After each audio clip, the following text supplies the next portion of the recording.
दोस्तों हमारे पूर्वज बंदरों को जब आप उछल कूद करते देखते होंगे तो आपके भी दिमाग में ये सवाल मछली की तरह गोते लगाता होगा कि आखिर हमारे पूर्वज बंदर हैं तो अभी भी बंदर मौजूद क्यों हैं? क्यों ये बंदर पूरी तरह से इंसानों में नहीं बदले? तो दोस्तों ये ठीक वैसा ही सवाल हुआ कि कुत्ते अगर भेड़ियों से बने हैं तो आज के समय में भेड़िए क्यों हैं? या फिर छिपकलियों से बनने वाले सांप अगर हैं तो छिपकलियां क्यों हैं? अब आप सोच रहे होंगे कि भला ये सब कैसे? तो दोस्तों चिंता मत कीजिए, आज के इस वीडियो को देखने के बाद आपकी सारी कंफ्यूजन दूर हो जाएगी। बस हमारे साथ इसी तरह बने रहिए, आपको ये पता चल जाएगा कि आज के बंदर इंसान क्यों नहीं बने। दोस्तों ये बात सच है कि बंदर से मानव बनने के बारे में चार्ल्स डार्विन ने बताया, क्योंकि कुदरत की एवोल्यूशन थ्योरी पे सबसे पहले उन्होंने ही बात की थी। लेकिन उन्होंने ये कभी भी नहीं कहा कि हम डायरेक्ट बंदर से इंसान बन गए। अगर हम इंसानों के डीएनए को बंदर के डीएनए से मैच करेंगे तो आपको पता चलेगा कि हमारा केवल 93% डीएनए उनसे मेल खाता है, जबकि चिंपैंजी से हमारा डीएनए पूरा 99% मिलता है। अब आपको लग रहा होगा कि हमारे पूर्वज बंदर नहीं बल्कि चिंपैंजी रहे होंगे और हम उन्हीं से इवॉल्व हुए होंगे। लेकिन ये बात सिर्फ और सिर्फ आपकी गलतफहमी है, क्योंकि हम न तो चिंपैंजी से विकसित हुए हैं और न ही हमारा एवोल्यूशन पूरी तरह बंदरों से हुआ है। हाँ, भले ही चिंपैंजी और बंदर एवोल्यूशन की प्रक्रिया में हमसे जुड़े हुए जरूर हैं, लेकिन हमारा और इनका रिश्ता बहुत दूर का है, तभी तो इन्हें हमारा दूर का रिश्तेदार कहा जाता है। अब कई लोगों के दिमाग में ये सवाल आ रहा होगा कि भला ये बात है, जब हमारे डीएनए चिंपैंजी से मेल खा रहे हैं तो फिर हमारा एवोल्यूशन उनसे अलग कैसे हो सकता है? तो दोस्तों दुनिया को एवोल्यूशन के बारे में समझाने के लिए चार्ल्स डार्विन ने एक बहुत ही दिलचस्प कहानी सुनाई थी और आज हम आपको उसी के बारे में बताने वाले हैं, जिसे सुनने के बाद आपको एवोल्यूशन के बारे में अच्छा खासा आइडिया मिल जाएगा। असल में सालों तक मेहनत करने के बाद चार्ल्स डार्विन ने फिंच पक्षी के बारे में बताया, जहां चार्ल्स डार्विन ने अपनी किताब के जरिए दुनिया को यह बताया कि 2 मिलियन साल पहले फिंच पक्षी की शुरुआत हुई। ये नन्ही सी प्यारी सी दिखने वाली चिड़िया अपने शुरुआती दौर में जितनी अनोखी और आकर्षक लगते थे उतनी ही मासूम भी थे। और सबसे दिलचस्प बात यह थी कि उस वक्त धरती पे इसकी केवल एक ही प्रजाति मौजूद थी जो एक ही जगह पर सीमित थी। लेकिन धीरे धीरे इनकी संख्या बढ़ती चली गई और इन्हें और ज्यादा भोजन की आवश्यकता पड़ने लगे। ऐसे में इन्होंने दूसरे द्वीपों पे जाना ही सही समझा, जिसकी वजह से फिंच बर्ड 3 अलग अलग ग्रुप्स में बंट गए, जिनमें से एक ग्रुप माइग्रेट होकर आइलैंड ए में पहुंचा। पक्षियों के दूसरे ग्रुप ने आइलैंड बी पे अपना बसेरा बनाया और जो बची हुई बर्ड्स थीं वो आइलैंड सी पे हमेशा के लिए चले गईं, क्योंकि इन्होंने अपने घर को नहीं छोड़ा और जहां इन्होंने जन्म लिया था ये वहीं टिके रहे।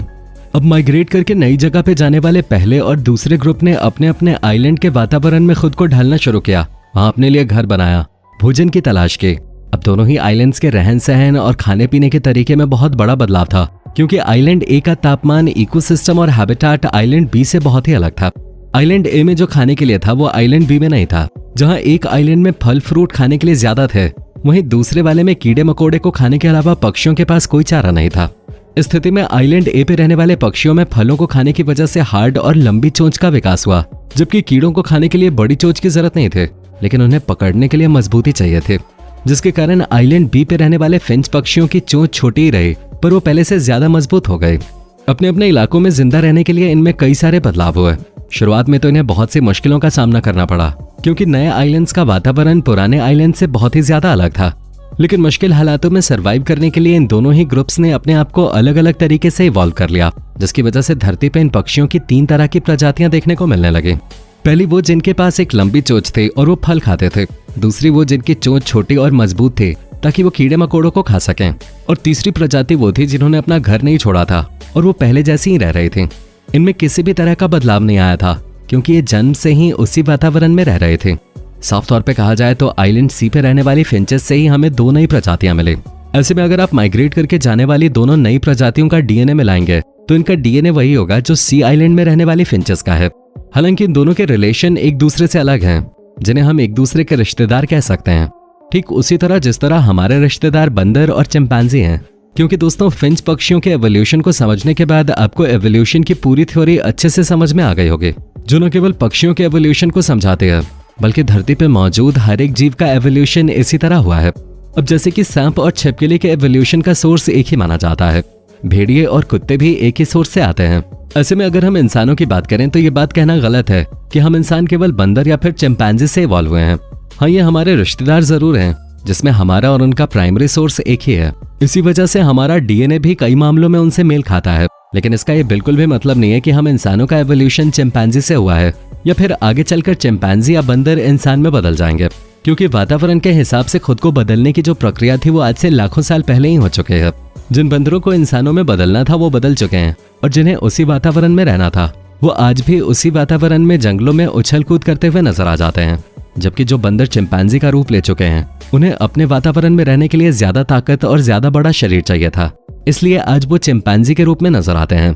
अब सवाल यह आता है कि अगर चिंपैंजी हमारे एवोल्यूशनरी कजिन हैं, यानी कि दूर के रिश्तेदार हैं, तो वो कौन सा सोर्स रहा होगा जिससे हम अलग हुए होंगे?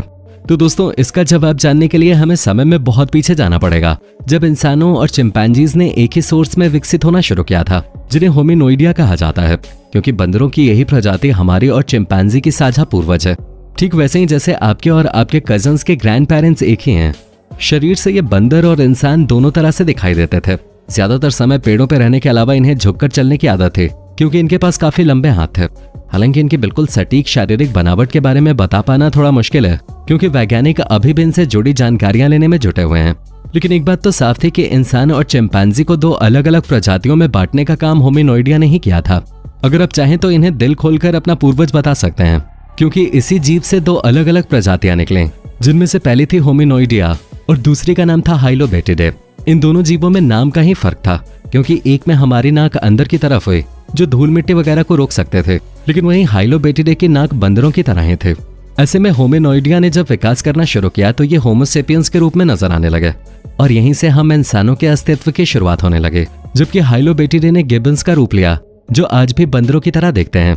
जबकि होमिनोइडिया की प्रजाति में कई सारे बदलाव और डिवीजन हुए, क्योंकि यहीं से होमिनोइडिया और पॉन्जिने का डिवीजन हुआ। पॉन्जिने से निकले पोंगो, जिन्हें हम ओरंगुटान भी कहते हैं, जबकि होमिनोइडिया से बने हमारे करीबी पूर्वज। हमारे ये पूर्वज एक बड़े लंगूर की तरह दिखाई देते थे, जिनके शरीर पे लंबे लंबे बाल थे। कुछ होमिनोइडिया पेड़ पे ही रहना चाहते थे, जबकि बाकियों ने विकसित होकर जमीन पे चलना शुरू कर दिया था, इसलिए इनका भी डिवीजन हो गया। जो पेड़ पे रहना चाहते थे उन्हें गोरिल्लिनी कहा गया, जिनसे निकलने वाले गोरिल्ला आज भी धरती पर मौजूद हैं। और आप देख सकते हैं कि इनमें कोई भी एवोल्यूशन नहीं हुआ है। जबकि जमीन पे उतरकर विकास करने वाले पूर्वजों को होमिनी कहा गया, जो जमीन पे तो चलते ही थे, उसके साथ साथ उनके बदन पे बाल भी कम थे।